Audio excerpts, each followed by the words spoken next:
thoughtfully gaze upon us while we enjoy our meal. Step back. Oh, you can talk to them if you want. Hey there. Don't call him Barrett. Barrett, would you like to say grace?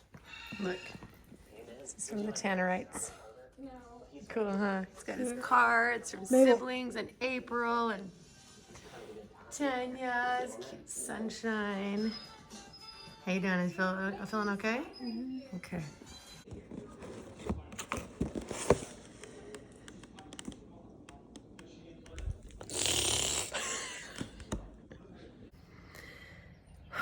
We're home.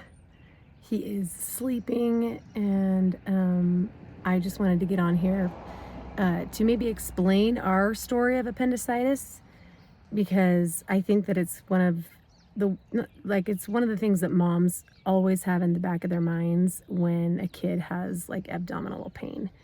If they're like, oh, it hurts over here on the left side, you're like, oh, phew, it's not the appendix. I'm coming at you with an unwashed face, leftover mascara, a rash that is flaring up. I've got some Vaseline on it, but I'm kind of a disaster, so everything's flaring up. The stress, the anxiety, all the things, but at least it's over with, and he is more comfortable than he was. The 2 little incisions, actually he has 3 incisions, 1 through the belly button and 1 below and 1 on the side. But for any of you who maybe have experienced something similar or who may experience it in the future, I just wanted to give you a heads up on the symptoms that Zander had, because it was confusing. He started to have just a stomach ache on Saturday afternoon, and we kept an eye on it, and I went to a concert, that Millennial Choir's concert, and while I was at the concert, he texted me, he's like, I just threw up like 5 times, and I was like, okay, well, get a bowl, go get in the shower. And beforehand, when he had the stomach ache, I had him take some ibuprofen, and then he, just started to vomit like crazy. So by the time I got home, he was hurting. Sorry, I was a bit distracted. Anyway, so I gave him some ibuprofen for the stomach ache. He wasn't nauseous at the time, but by the time I got home from the concert, he was, just sick. And, a bug's always going around. I thought it was like a gastroenteritis, a horrible stomach bug that is always going around, it feels like. And so I didn't want to give him more medicine because he was just throwing it up. And then he went to bed, and at about like maybe midnight, he came up and was like violently puking. Like, there are some loud barfers and some silent barfers. He's not only a loud barfer, but like it was like exorcist puking. I was like, oh my gosh, like waking everybody up from his heaving. So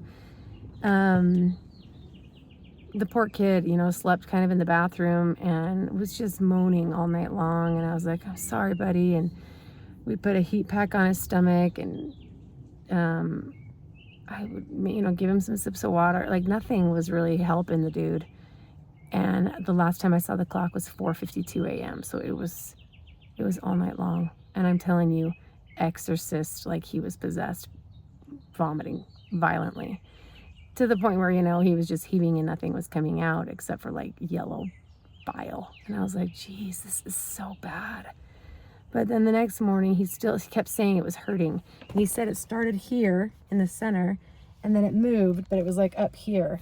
And I always thought that it was like down low, down there.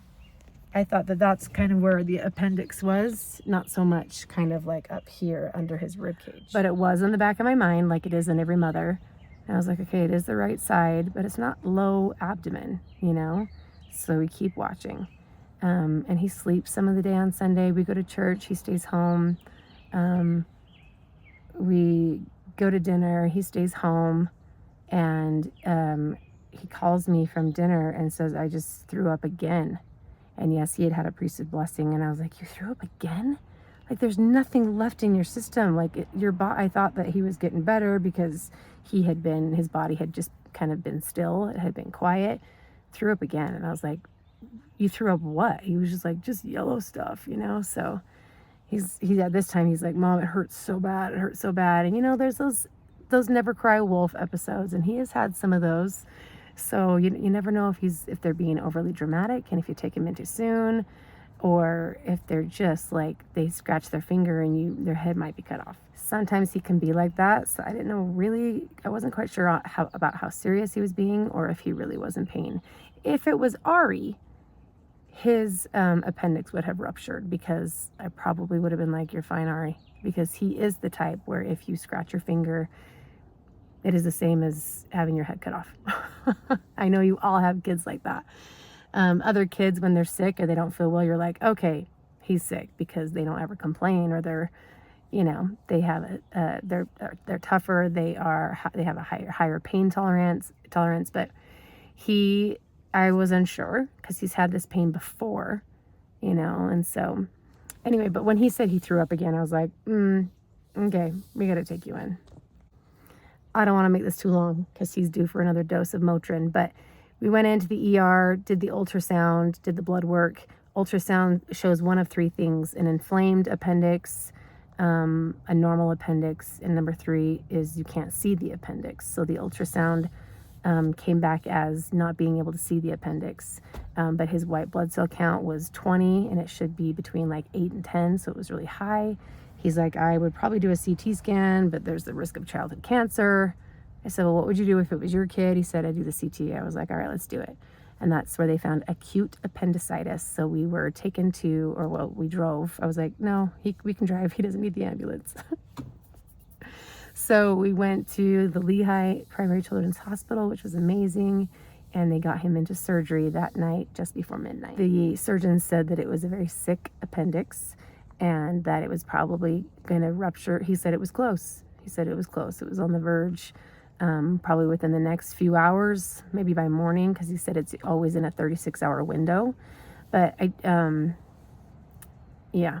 said it went great. It was textbook appendicitis, starting in the belly button, or starting in the center of the stomach, and then traveling kind of downwards to the right. So those are things I didn't know. I was looking for fever, chills, which is also part of the flu, so that's kind of hard.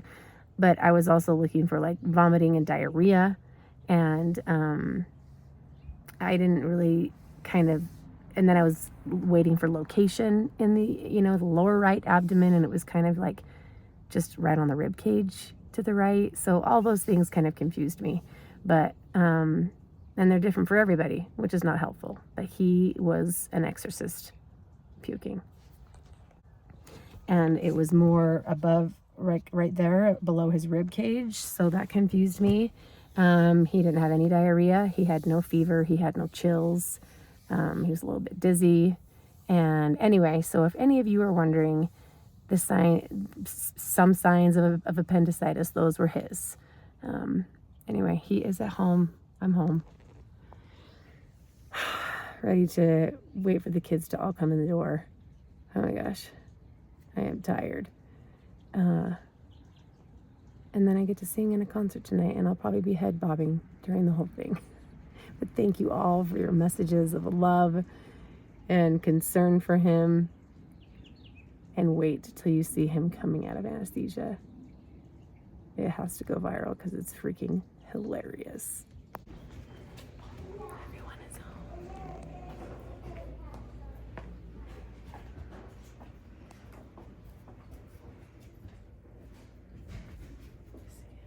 He's my little skibbity boy.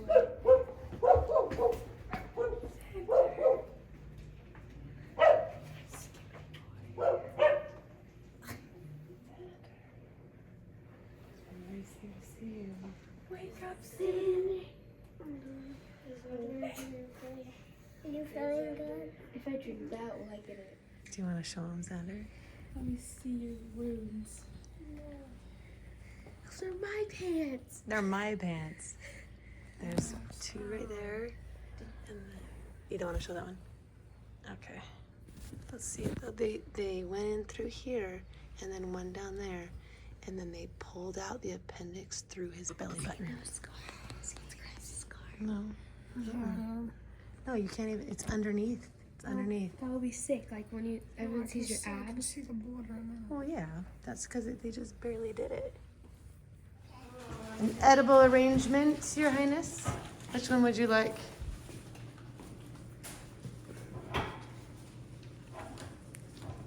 What's this? Chocolate. Cool. Pineapple. Oh. Okay, Kenya. Yeah, Yeah, not yours. You're not your turn. Are you okay? Ladies and gentlemen, we have an appendix problem and a pink eye problem. But we've got some ofloxacin. Don't leave home without it. Okay, so she's gonna wake up with some serious gunk in her eyes. It's dark, dang it. Okay, close your, let's see. Close your eyes. Okay, I want you to close your eyes. It's okay, you can do it. Keep them closed. Okay, I'm gonna put water in your eyes, okay? Close them. No, relax. Just, yes, just like that. Don't move. Just some water, okay? It's okay, it's just water. Just water. Okay, now blink. Don't touch. Blink. Open. Open your eyes. Yes. There you go. Open close. Good girl. Okay, don't touch it. Get some tissue, It's okay? okay. It's okay. Oh no. Let me get you some tissue. Stay right there. It's okay. Let's see. You okay? Okay. Okay, let's add a little bit more in, okay? Touch. I know, just one more, okay? Come on, There girl. you go. Got some gunk in this one, huh? I know it hurts, I'm sorry. Let me see, good girl. Here we go. Summer, get it to them. Okay, close them. Close your eyes, close. Just relax. Relax. Yes. Wait, no, don't touch it, don't touch. Okay, blink. Open, close, open, close. Open, Oh, close. Nana, look at this puppy game. Yes, open, close. Good job. That's gonna make it good better. Okay, Yay! there you go.